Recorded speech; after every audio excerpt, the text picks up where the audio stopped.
Just kind of shoehorned Notre Dame into that discussion, and I have it here in the run sheet to follow up on Notre Dame because I think this is a team that's going to get a lot of headlines. It's going to get a lot of discussion in the preseason, guys. Top overall returning production in Bill Connolly's list that he put out today, the RPI.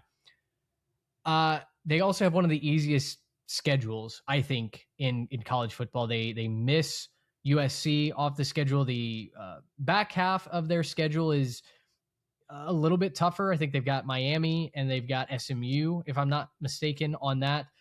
So there are, a couple of places for Notre Dame to hang their hat, but they're going to be, their schedule is Wisconsin, Rice, Michigan State, at Purdue, at North Carolina, Stanford, at BYU. We'll see what the Cougars are like, versus Navy, versus Miami, versus Boston College. They get SMU at home, and then they're at Syracuse.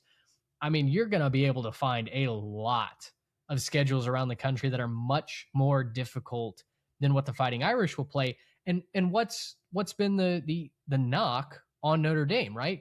They trip up when they have a hard game early. They don't really have that this year. There is plenty of runway for CJ Carr and the boys to get that momentum. So, with that context set, like how do we feel about Notre Dame being a team to finally buy some stock in as a team that could win it all? I think they're going to be my preseason number one team when Yep. we do our initial power rankings, or if we do a in-house poll, or if we do the all podcasters poll again. I'm going to have them number one because I love the returning production. I love both sides of the ball. It really wasn't a talent issue last year. It truly was hey, we have two very difficult games right off the bat, and we have a brand new starting quarterback who held his own, especially in that Texas A&M game. But you look at how they just morphed into this monster throughout the back half of that schedule. I don't see them missing a beat. I really don't see them having a lot of trouble with the front end of the schedule like you laid out, Mitch. And, when I think I was on with Tyler Noe of Always Talking Ball previewing last year's team, and he was just going up and down the depth chart. And I'm just like, yeah, that's a dude. That's a dude. Mm-hmm. That dude's not going to get any playing time, but next year that's going to be a dude. This year they are not going to be short of talent at any position. And I just don't see anyone on that schedule. Maybe the trip to BYU just gets really rowdy up in Provo, and it's at altitude, and it's a little bit difficult. I can't remember if Provo was a place we got called out about altitude or not. So sorry, altitude Yes. watchers. But yes, back in the day. Yeah, I that's the only real spot you look up at their schedule and say, yeah, that's where you might have a little bit of cause for pause. But it's going to be a combination of one of, if not the most talented teams in the entire country that's been playing together, mostly homegrown talent, and experienced quarterback, experienced defense, playing a schedule that is not going to challenge them most of the weeks. I think they're just going to have so much time to build up the reps and build up the just Death Star that we thought they could be this year.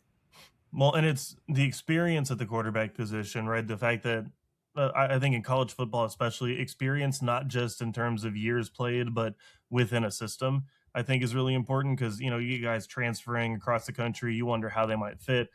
With CJ Carr being able to get a whole year under his belt, tough losses at the beginning of the schedule, but, he kind of bounced back, and, it's resilience and being able to build that up. Gets a whole off season to kind of look over some of that, fine tune some things, get back.